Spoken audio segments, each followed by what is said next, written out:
all sorts of people are going to wander in and interfere with your problems. Yeah? So you won't be able to separate out what's your problem from someone else's, to a degree. Now you can never do it perfectly because there's stuff coming up through the soil, there's people climbing over the wall and pinching things.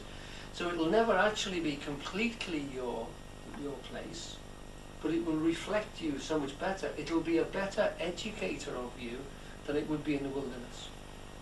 When you can always blame, you know, the person who's stolen this, or something which is broken, or something which has let you down. But if you're responsible for everything inside of there, and you make yourself responsible for it, then the education value of that zone suddenly becomes very heightened. Yeah? Yes. So that's completely right.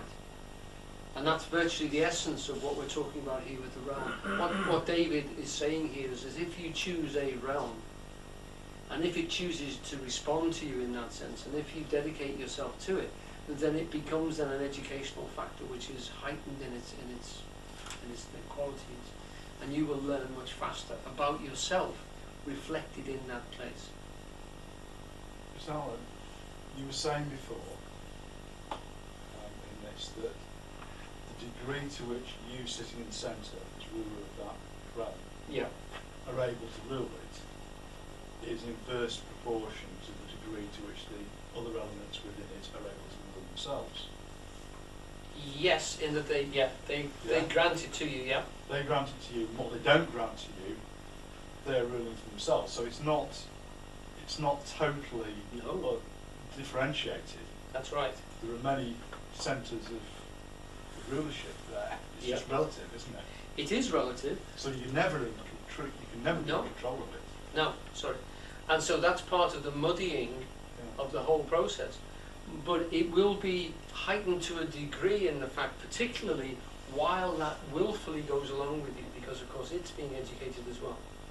So what you have to say is that the government, the justice which we see here at the centre, which is being meted out, must not just be meted out, it must be seen to be meted out, because this level inside here has to see that it is being represented in the rulership. And that's become more and more... Which is a legitimacy issue. Yes, absolutely. And it has evolved to really quite a sophisticated level where we are now, you know. It doesn't, you know, we constantly bitch and gripe about it, but when you can think about literally what level of involvement we would have had in our own government 100 years ago, 200 years ago, you know, we are incredibly sophisticated in terms of that, what we can actually stick our oar in.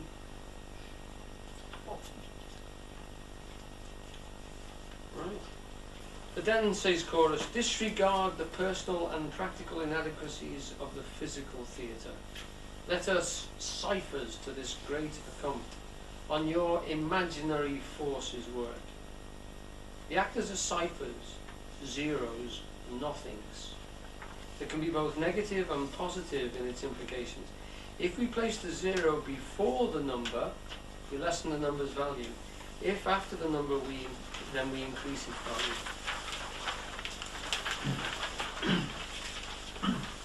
The untutored actor is a unit of no account, whose undisciplined substance will obscure the great account he is supposed to show. But if the performer is well versed in his art, then he is a consciously posited no thing, a receptive emptiness or void, in which the character intended by the author may be called forth and made manifest without hindrance. The untrammeled word speaks the actor, not the other way about. Now, just before we got on to there, on the back page it was talking about the Commedia dell'arte. And the Commedia dell'arte is a very interesting form of theatre in which you have fixed characters. Fixed characters in the sense that you'll have Pantalone, you'll know them, Pantalone, Piero, all these characters which you've seen probably down through into pantomime. And originally in Italy where this was formed, the stories would change, but the characters would stay the same. So Pantalone would always be a randy old man.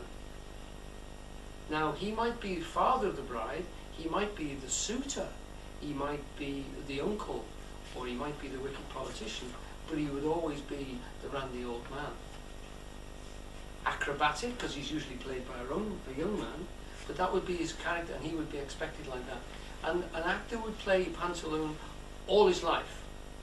So he was always pantaloon. And he would always be, in that sense, irascible and always out for his main chance. His costume would give him away, and he would wear a mask as well. And the actors that do this, and there's still a tradition which is being performed in Italy to this day, say that the mask itself is the part. When they put it on, they change.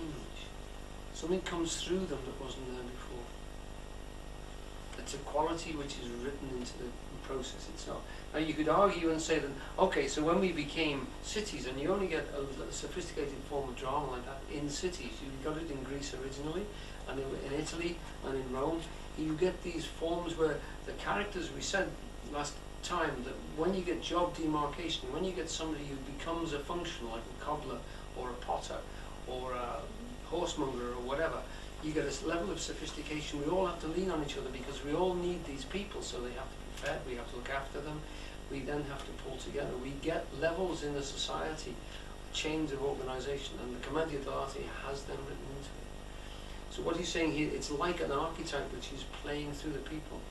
We have recognized, we have organized inside ourselves types of human being, and an actor, if he nothings himself, if he makes his mind a no mind, like in the Zen tradition, then this form will come through him and speak for him.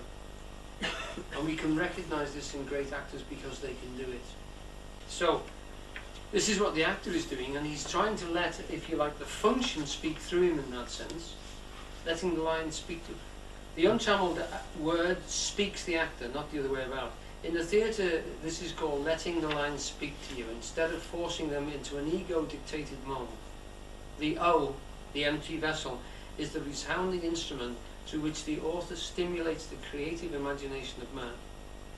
It's the same sort of ego abnegation that Christ calls for when he says that we must not, when called before principalities and powers, take thought what we shall say, for in that hour it shall be given to us what we shall say. We empty ourselves in order that the word may speak in us. And as that word is intelligence incarnating, it is more efficient than the ego-generated words we otherwise use. On with chorus. For 'tis your thoughts that now must deck our kings.